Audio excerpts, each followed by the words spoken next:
Welcome to LOA Today. I'm Walt Thiessen, and this is your daily dose of happy. We are so happy you decided to join us today, and we're in the middle of a relatively relaxing week compared to some of the other weeks that we've been dealing with. I don't know what it is, Dean, but somehow it seems like, from my perspective anyway, maybe it's just me raising my vibration, but all the crises and chaos seems to have gone away. Right. Things are kind of quiet right now, right? Yeah. You're getting that too then, okay? It's not just me. Things are really quieting down and, might be just the events and stuff for people personally. But I read relatively quiet for the most part. Yeah.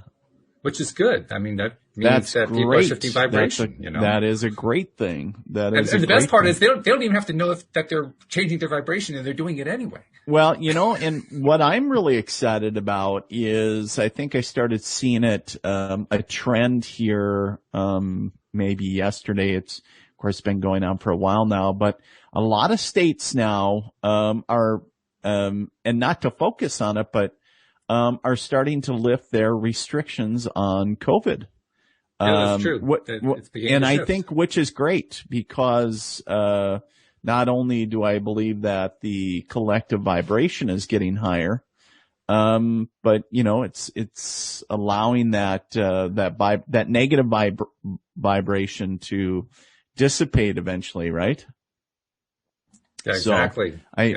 Yeah. So I just thought it was great. I thought it was encouraging, and regardless of, people's thoughts on it and everything, because it does invoke a lot of different emotions, but it does. It was encouraging to say the least. And I was like, that's awesome for so many folks. And, it was great to see. So it's also good to see. Things ahead. Got lots of changes, but good things ahead. So yeah, absolutely. Sure. It's also good to see. I kind of watch every once in a while to see what's going on with the COVID infection rate and so forth.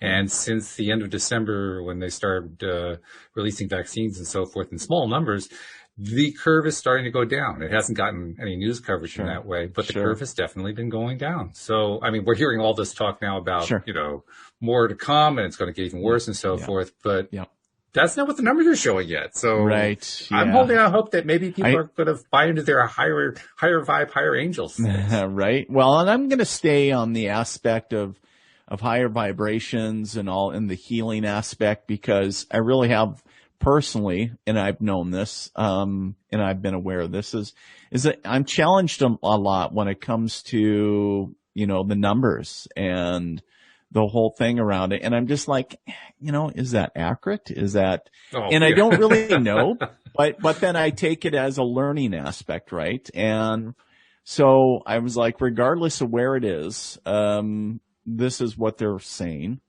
regardless if it's high, low, in the middle, doesn't matter. And so for me, when I look at it, it's more an event to learn from, even if I'm personally challenged by it. Mm-hmm. That's how I've kind of taken this. And of course, obviously not going about things ignorantly. Of course, always washing hands and wearing masks and all that great stuff, but, doing our part. But, so definitely a lot of pieces to the pie. I have to say that I have washed my hands more times in the last year than in the last 40 combined. I'm just saying. Right. Well, it was for me, I think every time we have two, children, and every time one of the kids would get sick, being like, kind of was like red alert, everybody start, regardless of your hand washing habits, now just do it stupidly, because really you think about it, when it comes to the cold, that is a huge one. Knock on wood, like we've, been staying away from the doctor. So an little interesting side note that has come out of all this: the flu rate is down dramatically for the reason that we're doing all this stuff with COVID. Isn't that interesting? Yeah. How about that? Yeah. Very interesting. Well, and it makes me wonder, are they calling it something else? Are they, right? It's like, did it go away and it just became something else? I mean, I don't know. Well, I think we're going to try to avoid the conspiracy theory side of it. Yeah. So, but it just makes me chuckle a little bit sometimes. And I'm like, but again, I go in observance, and regardless of where you are, and what you believe or don't believe, that's okay. And that's why I love about not only the show is because we're all here to hold space for everybody, yes, regardless of where you are. And it's not about taking sides. It's just about coming together as a collective, and like I said, finding your daily dose of happy, right? So it is something to be very grateful for that, things are on the mend, things are looking up, for the most part. So that's a good thing. That's a great thing. And I have to say that's something I'm very proud of where the show is concerned, because I know for sure we have people who are on both sides of the sure. divide. We have listeners who are on both sides of the divide, and yet we manage to overcome the divide. Right. Which is, that's a pretty cool thing these days. You don't get that very often. Most people are used to hearing from, celebrities or newscasters or politicians or, mm-hmm. sports figures, whatever, about how bad the divide is. But you don't often hear people say, hey, we're overcoming the divide. That's a fairly rare thing. So I'm proud of that. I think that all of us deserve a pat on the back for that. I think it's a tremendous thing to bring awareness of platforms and organizations that are coming together and not separating. Yes. There's so much separating out there in the world, especially today. There always has been, but there's so many things that would divide us, and how many things are out there that bring us together, regardless of your beliefs. And I think that's just a tremendous, tremendous thing. So it's powerful. So I have a couple of housekeeping notes to deal with. First one, and I've been trying to remember to do it every show. I hadn't remembered every single time, so I said, okay, today I'm going to do it right near the top of the hour. So I had a little bit of a disagreement with Google about the LOA Today app, and of course they have to approve the Android versions of the app, and I won't go into all the details of it, but let's just say we resolved the differences in a way that makes it so that I put a new version of the app up, which meant that the version that many people have will never update because that version is going away. So what I'm trying to make it a point to tell people is, if you can look at your screen, it'll tell you what version you have up in the top right corner. If your version ends in 8.3 or less, you need to uninstall that app completely and then reinstall from scratch. If you try to do it the other way around, you'll have all kinds of problems. Don't do it the other way around. Don't install the new one first. Uninstall the old one first. But if you do that, everything will be fine. Uninstall the old one, install the new one, and then you'll be good with the updates from now on automatically. No problem there. This is only for Android users. It's not for iPhones, not for PCs, not for Macs. It's only for Androids. Lucky Android users, you. But but please do it. I mean, I know a little over 10% of users have actually made the switch so far, but I want to get it up there. I know there are some people who just they'll install an app, they won't use it, and that's fine. But for people who do have the app and who are regular listeners, I want to really make sure you get the message that, you need to uninstall the old one. If it ends in 8.3 or less, that's the version number in the top right corner. If you have that, then uninstall it, reinstall the new one, and you'll be good to go. So that's the first piece of housekeeping. The second one, this is a much more fun one, and maybe it's actually a little bit of a point for conversation with us. About a week and a half ago, in the midst of doing a Friday show with Rita Giganti, I just tossed out some of the things that I was working on where my talk is concerned that I'm putting together. Right. To reach out to colleges. Yeah. Colleges, universities, and other organizations too. And one of the main things that I'm proposing to do in my talk is to provide, hands-on ways to accomplish the goal that I'm proposing. The focus of the topic of the talk is building self-love. Right. And I have a number of different, things that we're used to, various kinds of, affirmations and processes and all that kind of stuff. And I'm basically repackaging them for a college audience that doesn't know anything about the law of attraction. I'm not even using the phrase law of attraction at all in the talk.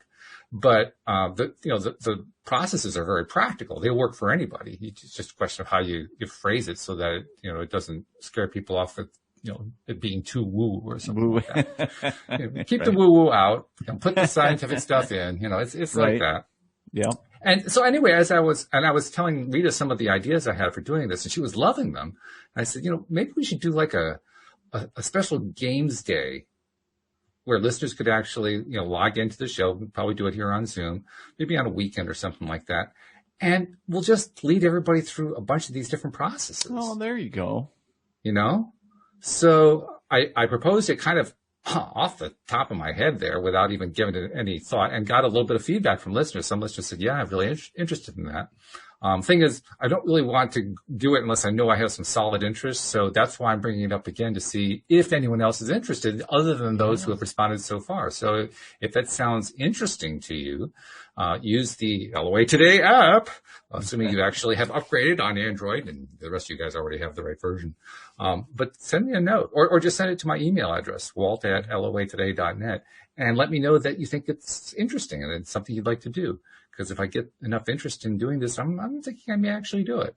I don't really want to do it if it's only going to be a handful. Not that there's anything wrong with a handful of listeners. I just, I want to make sure it's actually worth the time to go do this thing. So, absolutely, got to put it out there that way. I think that'd be a pretty powerful, like, little, how would you say, workshop, in a sense of, and if you already know those basic skills, I mean, doesn't hurt to refresh them or to go back over them, like, hey, this is pretty cool, because everybody has their own unique way of teaching, right? Or going about things. So I think everybody has their own things that they like doing. I mean, different people like different processes, Right. Like for me, I hate journaling, but some people swear by journaling, just absolutely love journaling, so, different strokes for different folks. That's fine.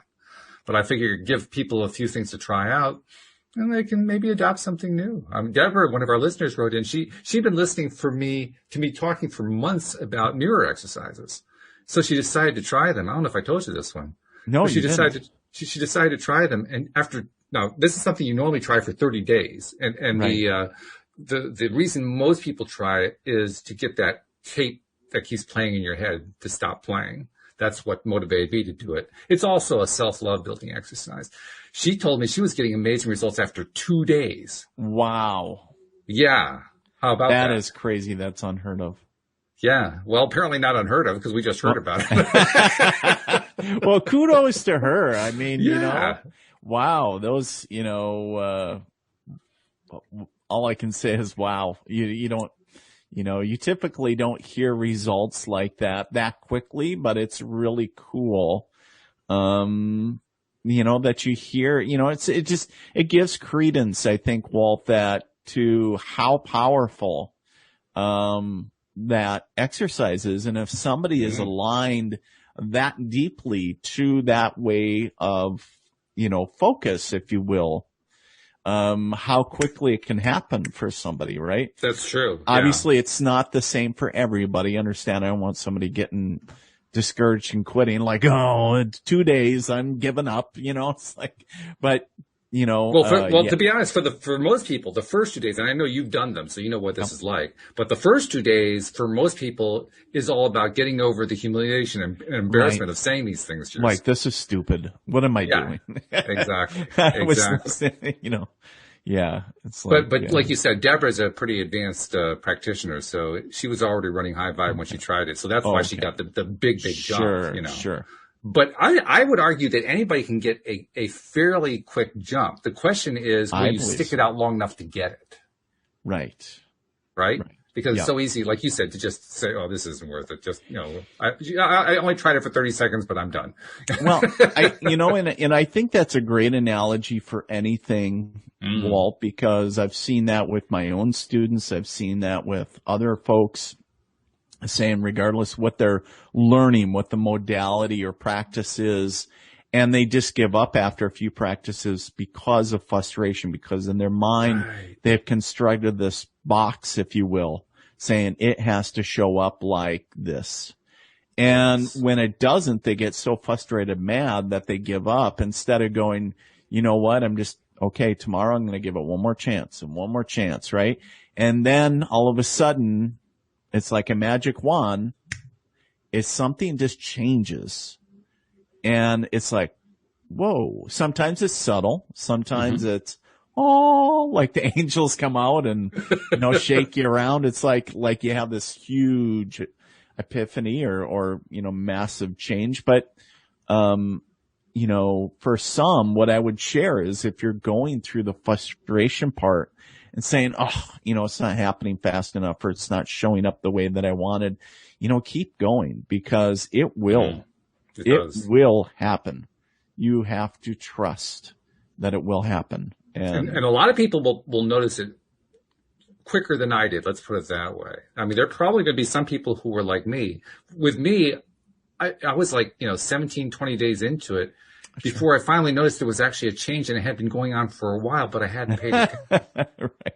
You know what I mean? Yeah. That's easy to do. Well, first of all, everybody who's been a long time listener here knows, like I do the money game that Daniel Mangena wrote his ebook. Okay. And I just completed phase 1. Now, each of the phases has 5 different steps, and basically what you're doing is 5 different times you're attracting a slightly larger amount of money than the last time. Nice. This is like fun money out of clear blue sky. It's not something you went out to work for, right? And I have this history of getting the money in and forgetting that it was actually part of the money game. Like, oh yeah, nice check. Okay, great. Just dismissing entirely. Oh yeah, I attracted that. Right. I forgot. Oh, funny. But I'm getting better at that. But the point is that you can do the same thing with, clearing out the talk in your head, because if you're so used to having that tape playing, which I certainly was, it had been playing for years, when it finally goes away or even calms down a bit, you don't notice it because you're just so used to having it there. And then it takes a while. It took me like 3 or 4 days before I finally recognized. And I think it was because I was doing a show. I think I was doing it with Cindy Chavez because she was the one I had first told her I was going to do it. And I said, I just realized something. That voice in my head got quieter. And then a week later, it was silent. There you go. Oh my God. I love it. Stunned. Well, sometimes self-reflection is really huge because, when we feel that we haven't gained an inch, right? We've been slogging around in the trenches, so to speak, for, feels like years. And, we feel again, or think in our head that we're not gaining any traction. But sometimes when we take a pause and do some self-reflection and be like, and like you shared, Walt, about, oh my goodness, like when I was doing that, the inner tape got quiet or it went silent. I don't remember the last time I heard it. Wait a minute. I was so busy doing, right. In the moment, like I forgot about it. And I was just going through the motions, so to speak, of I got to do it again. I got to do it again. I got to, and yeah, very powerful stuff. And I think there's a lot of us that do that as well, that we're missing like, holy crap, dude, you're light years of, it's like, really? I don't feel like I've been doing anything. And here we are just, doing a lot of great things and just, I don't think I'm doing anything here. What am I doing? It often takes having that longer term perspective, seeing it over a course of weeks, months, even years before we finally look back and say, oh, wow, yeah, I guess I did do something. It didn't feel like it. Day to day, it felt the same. Day to day, it felt like life was going on the way it had always gone on. But now that I look back on it, oh my God, I really did shift. I really did change, and I didn't even know it. How about that? Right. No, absolutely. I completely concur with what you're saying. I've been there, so yeah, totally get it. And the idea of the games day is most of these processes that we get taught or that we teach, whether they be, stuff that the various teachers teach. Abraham Hicks, they've got like 22 of them. Any of the teachers have various processes that they teach. They're usually do it for yourself. The mirror exercise, it's looking in a mirror yourself, right? Yeah. But the reason I came up with the idea of a games day is most of these processes, maybe not all, but most of them, if you just kind of rejig it a little bit, you can turn it into an activity for 2 or more people. And in fact, when you start getting into that mindset, this is what I found anyway, as I got into that mindset, I began to think of actual games. Like one of the games that came to my mind is one that I actually never played a whole lot, but I know it's had a real resurgence over the last few years, Truth or Dare, right? Sure. Lots of people playing Truth or Dare. And to be perfectly honest, probably the reason I didn't like Truth or Dare was because it was all about embarrassment and humiliation. Just how much can you lower yourself, to do something really disgusting because, the Dare card said to do the Dare thing, right? Right. But the game doesn't have to be about humiliation. It doesn't have to be about, making yourself feel embarrassed. It could be about building yourself up. In fact, it could be about building up the other people playing the game too. So what if you kind of rejig all your truth questions and all your dare questions to building people up? The truth ones could be about building yourself up, and the dare questions could be about building up others who are playing the game. I love that. Now that becomes an entirely different game. It's the same game. Right. It's just, but with a different motive, with a different aim in mind. Well, I think there's so many things in life that we could do that to. When you take the context of, Truth for Dare, is really when you look at it, whatever your end goal is, you could really take a lot of, what we learned as kids or maybe young adults whenever you played it, but taking a simple game and turn it into something fun and educating and uplifting. It's really only bound by your imagination. And where do you plug, those pieces in? How could, like you said, Walt, how could you rejig or restructure the game and keep it the same, but yet the actions I dare you to, XYZ. Right. And so, why not have it something fun and uplifting, something that actually, instead of tears you down, builds you up, right? Wouldn't that be a very different experience for just about everybody? Right. What do we used to when we deal with friends or people who are becoming friends or, college is, obviously I'm thinking about college students. So that's where one place where it really happens in a big way. It happens in the military, I'm sure. Any kind of group activity, particularly in younger years, is going to have this kind of thing going on, this kind of relationship building. And most often it's about tearing down. Most often it's really, really unusual to have group activities where people are trying to build each other up in addition to building themselves up. In fact, I'm kind of stretching my memory and my imagination to kind of visualize what one that I can think of that actually did do that actually did build up. I can't think of one. I mean, have you ever had an experience like that? You remember? I do remember doing one, and I don't know if you've done this one, the rope exercise and talking about teamwork, right? Yes. So there's a couple different rope ones, where everybody, you get, it's a bunch of different strands of yarn or whatever, and everybody gets an end, and each arm has one, and you could be all tangled, and the idea is to work together to untangle it, right, without letting go. And if somebody lets go, unfortunately, that person's out. Now, does that have a little bit of maybe on the aspect of humiliation? Yes, you failed, you're out, maybe. But at the same time, usually what happens is when the person lets go, everybody laughs oh well, you let go, too bad. Right. Yeah. And then they stand out. Right. Yeah. And then the other aspect, and this really is no other unless they, I guess, fall on their butt, but where they'll blindfold you and they tie a rope in a circle. Oh, yeah. And where everybody pulls on the rope and goes from the seated position to standing. Right. I'm talking about everybody has to maintain the same tension, and you can't see who's across or side or whatever. And then, somebody is the facilitator, randomly taps people on the shoulder and removes them. And so then they can see at the end, there's just two people. And, it's all talking about teamwork and everything else, right? So it's really, and that, to me, that was the more interesting aspect of the rope exercise. And as a recruiter many years ago, I used to facilitate what they called a ropes, program, and where we would go into high schools and we would, do these different team building exercises, what they called them. And, trying to, and of course there was a lot of different games and octopus and different ones where you try to catch people, but you're all connected and kind of crazy, but kind of fun at the same time. But yeah, it's like what but going back to which ones are uplifting versus having a level of humiliation in them, right? It's like, oh, you lost. Well, what do you got to lose? Can't we make it to where, not saying that everybody per se wins, but not just saying remove the aspect of somebody losing. Can't we just keep everybody on the even keel, right? It's an interesting question. And one of the ways that I was kind of trying to apply it, Louise and I have been playing Scrabble recently. And I was thinking about, and Louise was thinking the same thing independent of me. We found this out shortly afterward.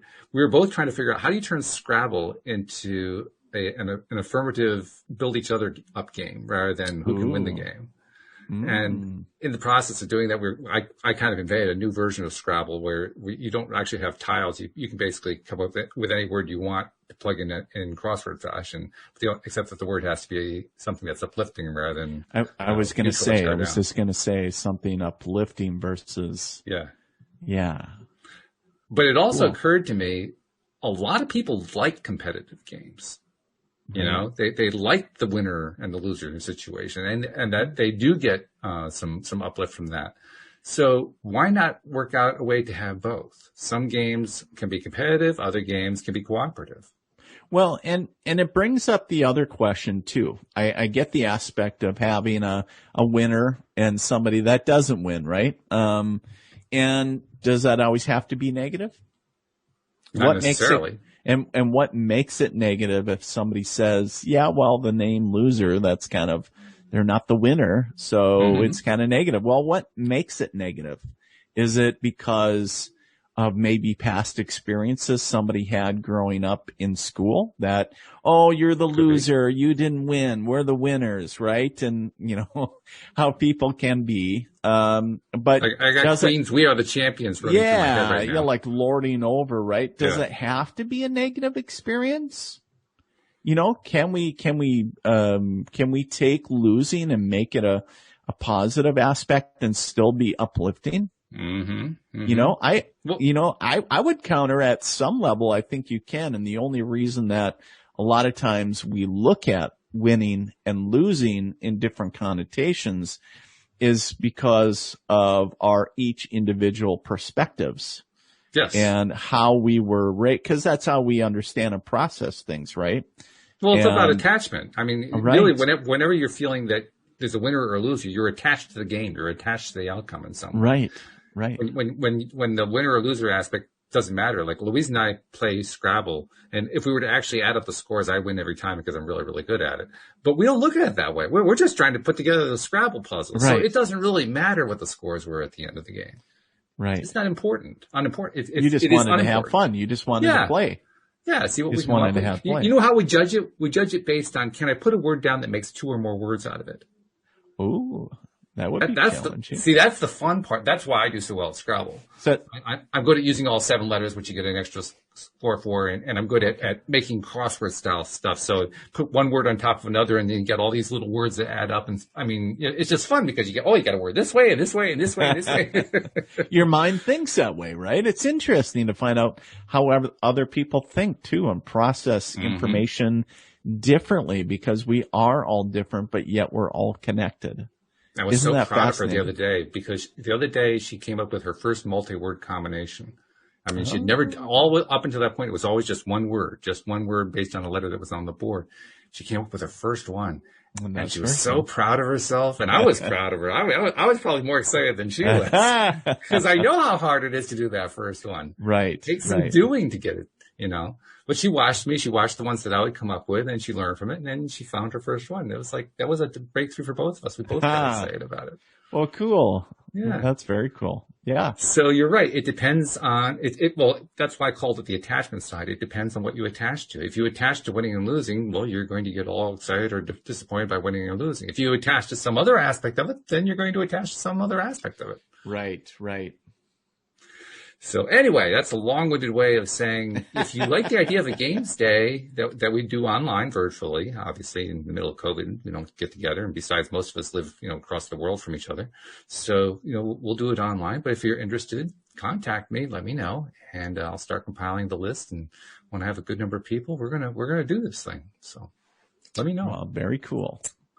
Now, we do have one person who did use the form the way it is originally intended. She actually sent in a question for you to answer. She needs a little psychic support here. Uh-oh. So her name is Kelly. She says, I am a new listener, and I was wondering if Dean has anything psychically coming in for a current love interest I have been pursuing. I want to know if this is going to turn into a long-term relationship. Thanks in advance. Well, here's what I would say first and foremost for anybody that's thinking about writing in a psychic when it comes to love interest. Everybody's waiting for me to say, don't. No. No, I'm not. I'm not gonna say that. I hear but Homer what Simpson, I would, don't do, little Homer Simpson, right? But what I would share is this, is that, understand that she's trying to get some validation of probably where her heart's guiding her and what she's feeling. Understand that anything with any psychic or medium, all they're going to be able to do is tell you where the energy is now, because if you're coming into a partnership with an individual, whether it's romantic, business, regardless of the relationship, understand that, it can change. Not saying that it's going to change bad. I'm not trying to tell Kelly that. What I'm trying to say is be aware that we all have free will.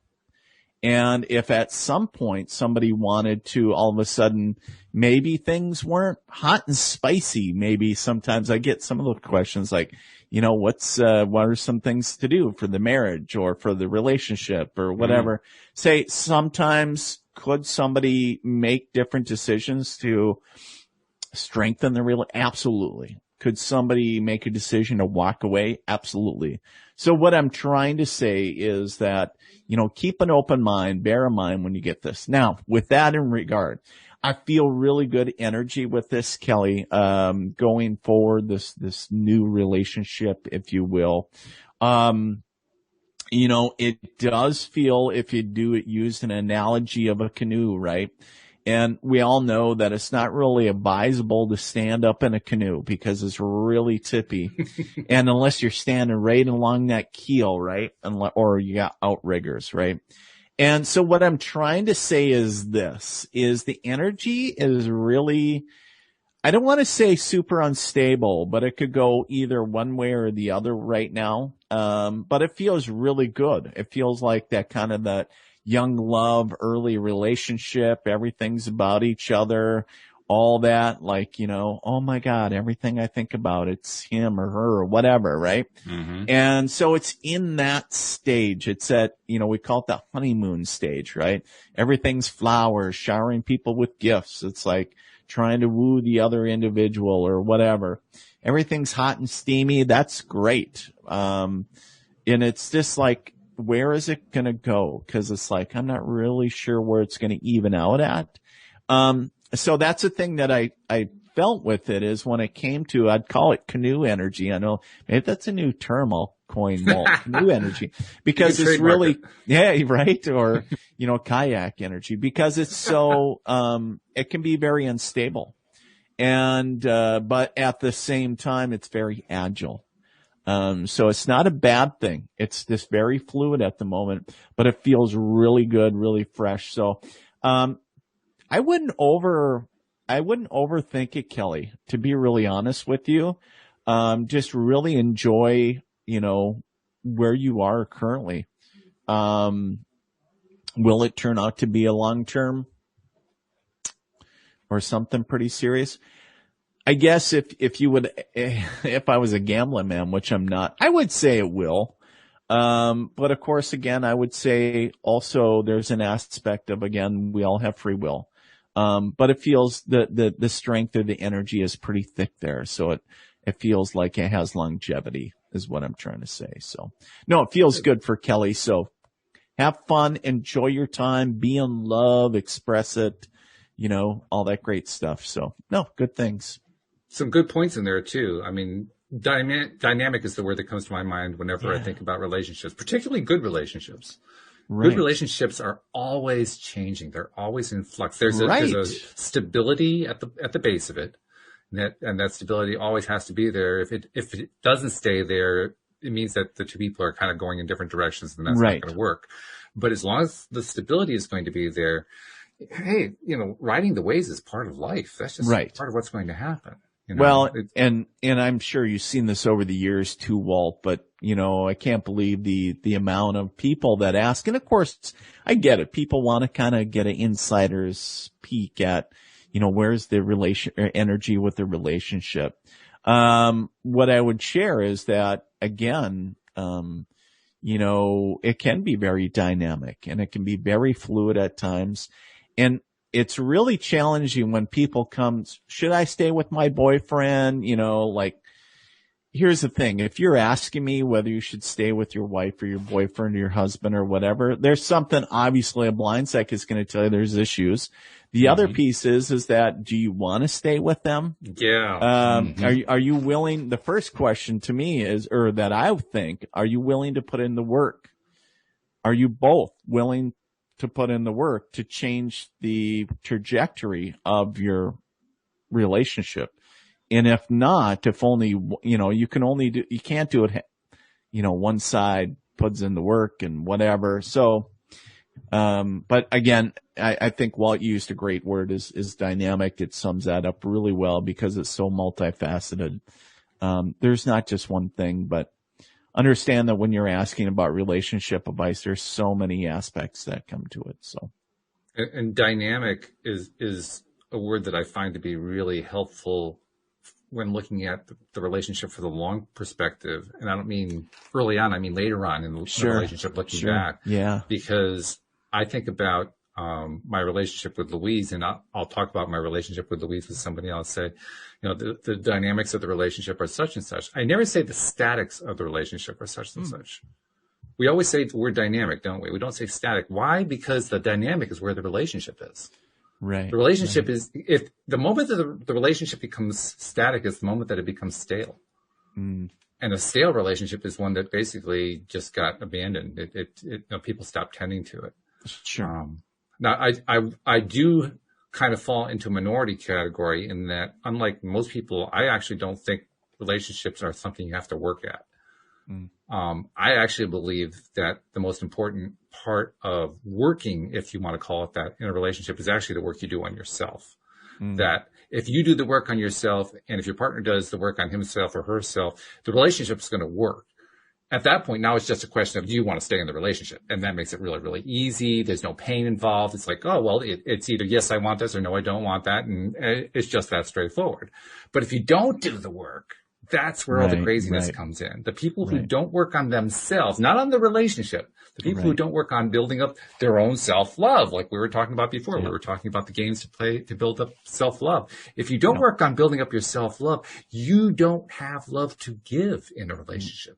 And the same thing is true for your partner. If you don't build up the love, you've got nothing to give. So you want to make a relationship work, build your own love within yourself. Right. There's nothing, I mean, mirror exercises are a great way to do that, but there are lots of different ways to do it. The bottom line, though, is Louise and I kind of talked about this when we first met. Now, we've been together 22 plus years now. But when the first year that we met, we were in our early 40s, and it was my first really successful relationship. I had to wait to my 40s for my first really successful relationship. It was also her first really successful one. She'd had a couple of long-termers, but they had, calling them successful would be really stretching a point. They were pretty miserable. And we asked each other, well, why is it we didn't meet before now? And then within minutes, we came up with the answer. Neither one of us had done enough work by that point. Early in our lives, we just weren't ready for that relationship because we hadn't built ourselves up. We hadn't built up our self-love.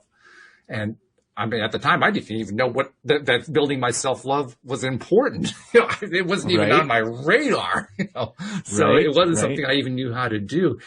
I ended up doing it subconsciously, I guess is the best way to say it. I didn't realize that I was building self-love. I just ended up doing it because of other things I was trying to do. Sure.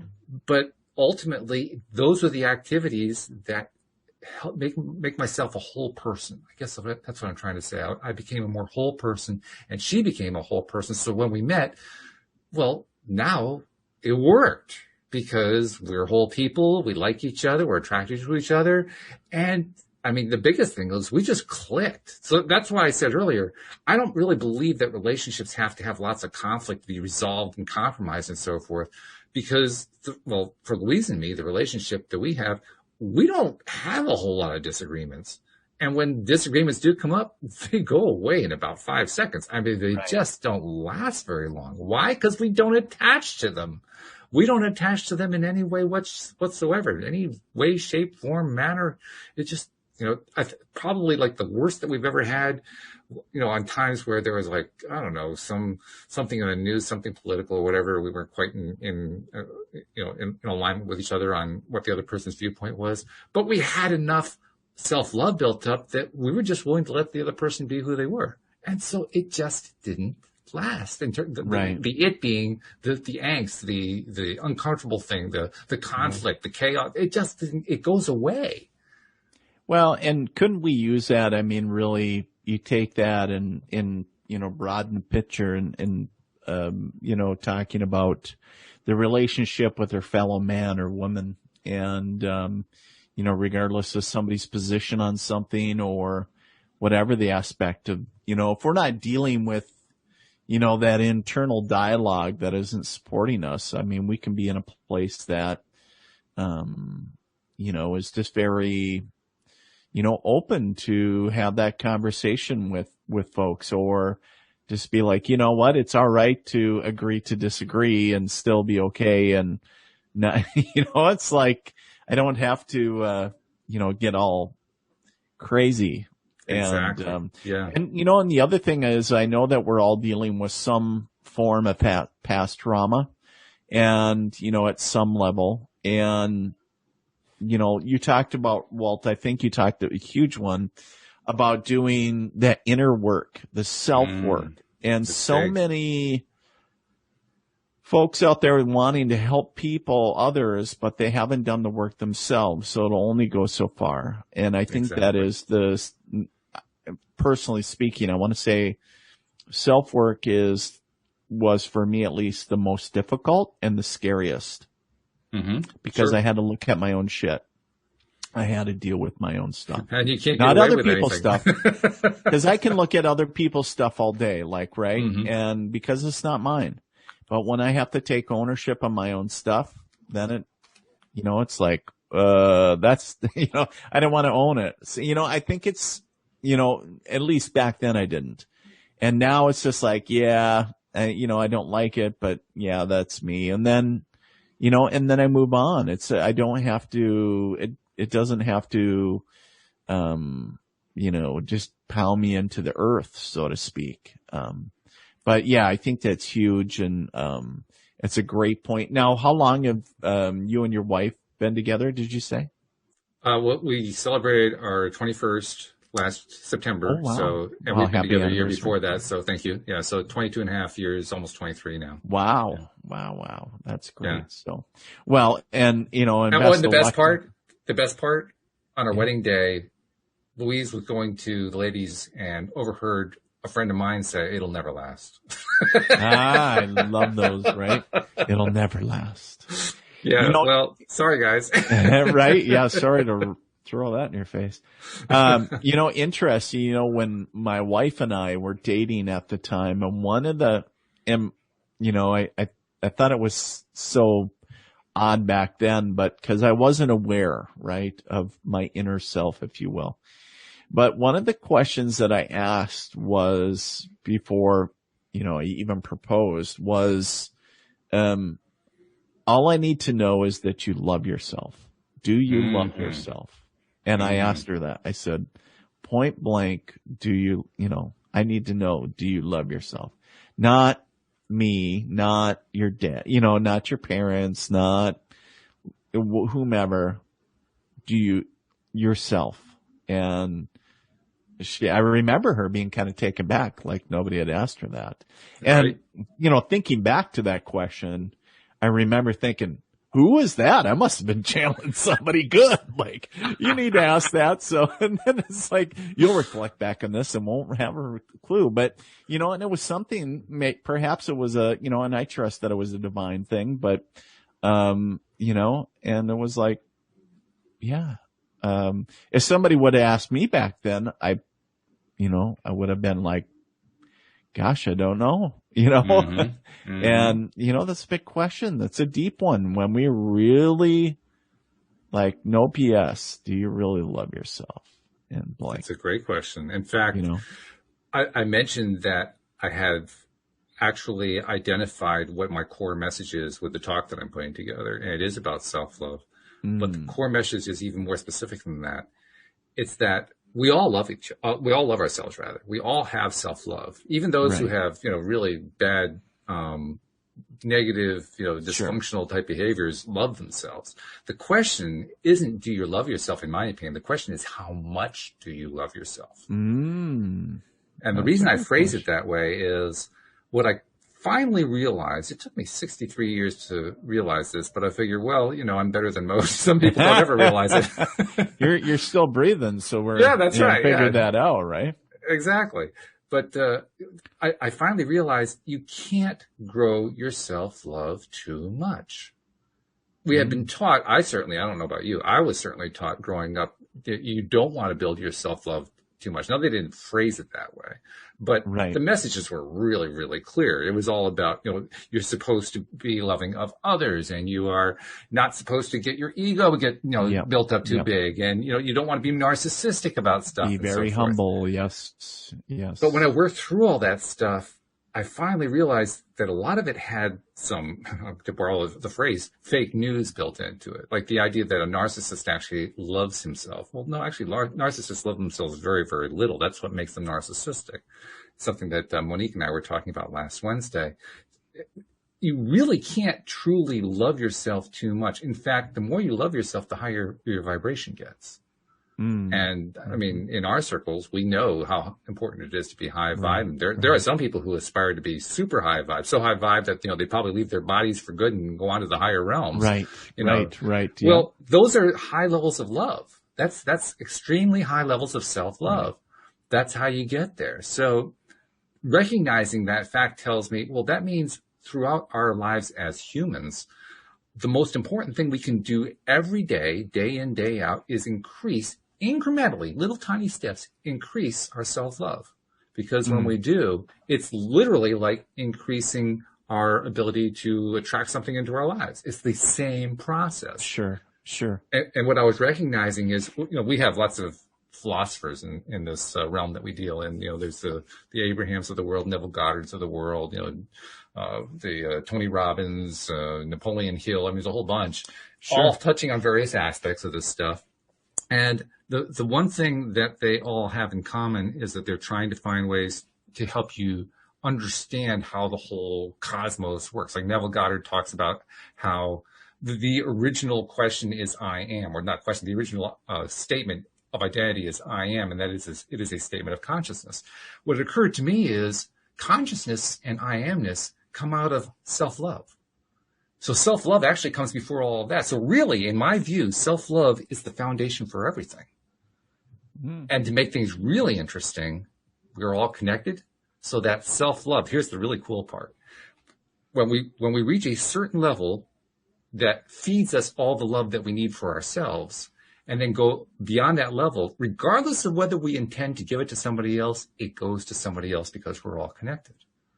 So the other part that goes along with this is really cool is you don't have to worry about making sure you love others. All you have to do is build your self-love up. At some point, you're going to overflow, and you're going to end up loving others regardless of whether you intended to or not.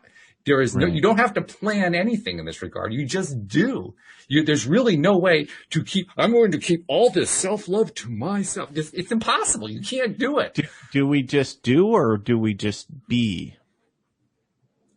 Well, it depends what you call doing, I suppose. I mean, I'm kind of different from most people. Most people think of doing in terms of anything that you do externally, whereas I think that doing includes the internal work. So, but it's how you apply semantics, the labels. Right? Yeah, right. No, but I love that aspect of that the rate, or I don't want to call it radiation effect, but really you are radiating. You are being love. And, and we all understand this is love is the most highest vibrating frequency in the universe, right? It Or is. at least to our knowledge. And, it's fascinating stuff, what it can do, what it, where it can take you, what it can achieve, as far as just everything, as far as the law of attraction, sickness. I mean, converting sickness to health. I mean, just the physical properties and energetic properties of it, right? Just changing states of being, I just think is so fascinating. It is. But yeah, absolutely right. So very cool stuff. I love that. So this is like a long-winded way to help Kelly. I actually have one other thought for Kelly. This isn't easy to do necessarily because it's so easy. Louis D'Souza yesterday was talking about how love can be blind, which basically means when in the early stages of love, we only see the parts that we like, and we tend to ignore the parts that we don't like. He was actually arguing that's a good thing to stick with. It's a good policy to follow. Don't worry about the stuff you don't like so much. Just love the parts that you like. And there's a good argument to be made there. What I was thinking about it is kind of like this. I know anyway. I'll speak for myself. I won't speak for anybody else. I know with anybody that I meet, if I just kind of sit with it for a moment and really get honest with myself, not depressive. I want to make sure that I'm clear here. I'm not talking about diving into the stuff that I'm afraid about or the stuff that I'm angry about or whatever. If I just look at the stuff in terms of how does it actually feel within me about person X, I know instantly whether or not I am going to connect with person X. I don't mean necessarily a romantic relationship. I mean, most of my relationships, like with you guys, my co-host says, these are friend relationships. Right. We're just, we're friends doing a show together. But I know instantly that's how I know who I want to bring onto the show as a co-host. I don't really, well, I kind of do interviews, but the interviews are like bring a person on as a guest and then get to know them. And I know within 5 minutes whether or not I want to continue with that person.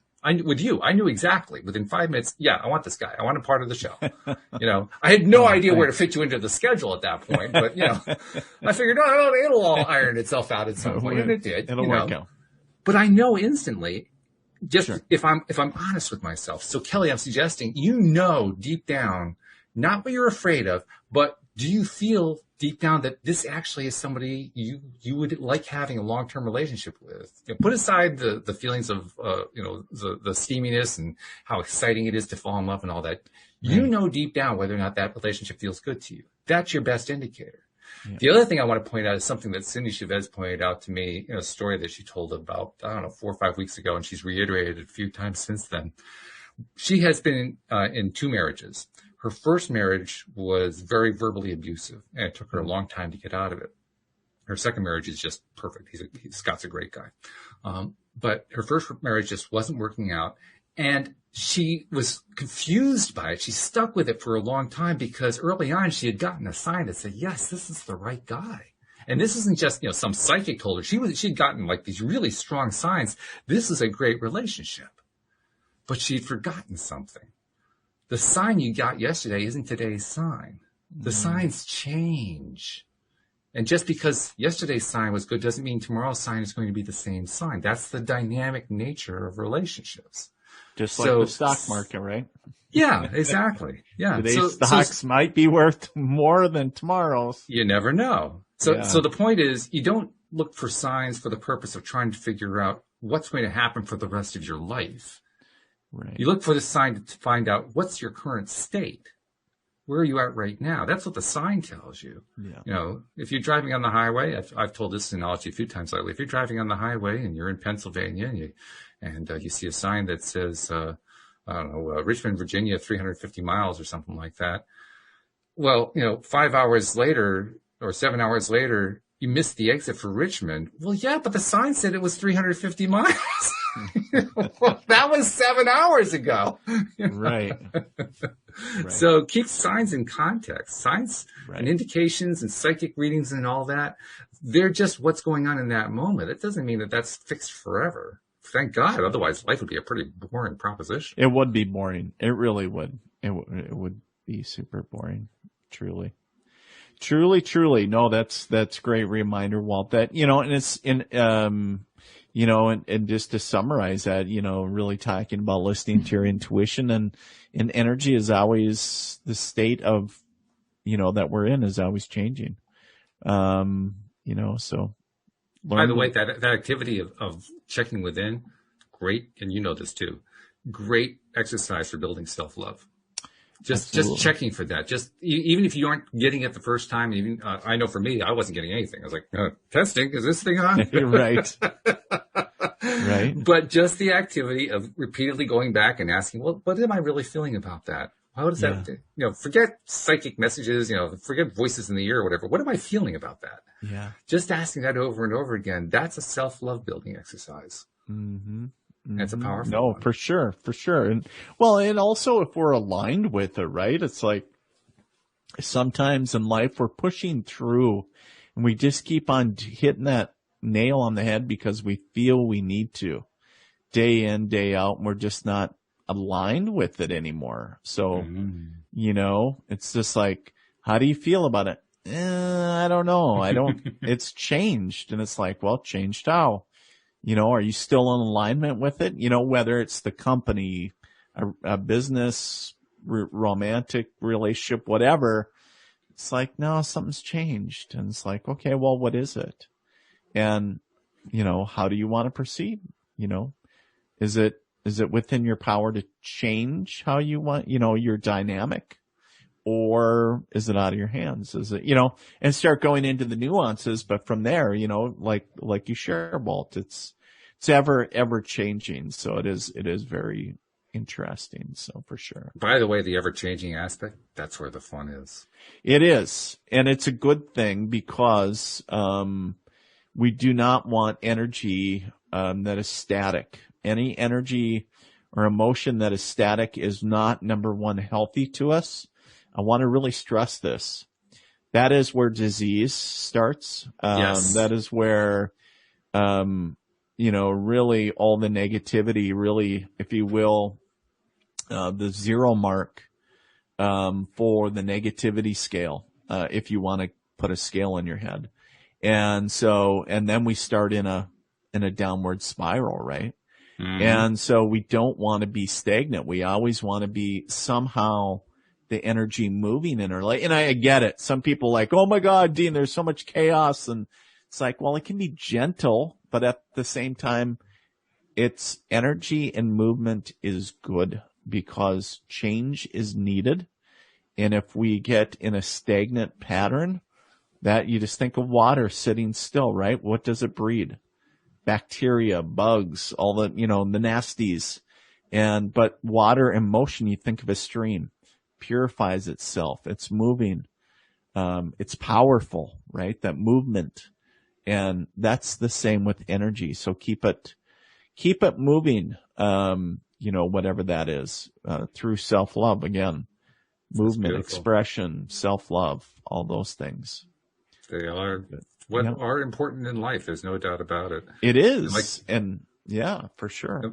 And like you were saying, it's up to us which ones we're going to focus on. It can be chaos if you really want the chaos, but it doesn't have to be. Change your focus over the stuff that you like, and it turns into something a whole lot gentler and nicer. So it's up to you, really, which way you're going to go. I've experienced the chaos. I'm good. I'll bypass. Yeah, I'm good with that. Okay, we're done with that. I'm good. I'll take the gentle, yes, the kind of gentle change. Yes. Been there. So I think we all have, right? Yeah, I think so. Okay. That's a good place to wind up. So this has been great as usual. Thank you very much, Dean. I'm really glad that you are a member of the team now. Oh, thank you, Walt. Thank you for asking me to come on, be your co-host. It's been of course, an honor and it's always fun to get to join you every week and, chat about great things and, it is. Plus we have a great listener bunch too. I mean, we have best listener base in the world. And that's what makes it really worthwhile. I know the feedback is so great. I love it. Really cool. So thank you guys very much. We'll see you all next time here on LOA Today. Goodbye. Bye.